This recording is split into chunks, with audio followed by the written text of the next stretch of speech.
turki.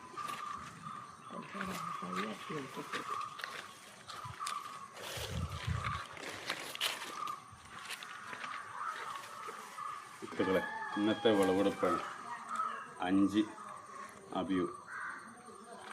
ഇതൊന്ന് നിലത്ത് വീണ് പൊട്ടിപ്പോയി. നല്ല വെയിറ്റുള്ള ഐറ്റംസ് അല്ല. ഇത് നല്ല സൈസായിട്ടായിട്ടുണ്ട്. ഇങ്ങനെ എടുക്കാൻ കാരണം അണ്ണാനും വേലിയൊക്കെ കയറിക്കണം, നാശാക്കൽ തുടങ്ങിയിരിക്കണം.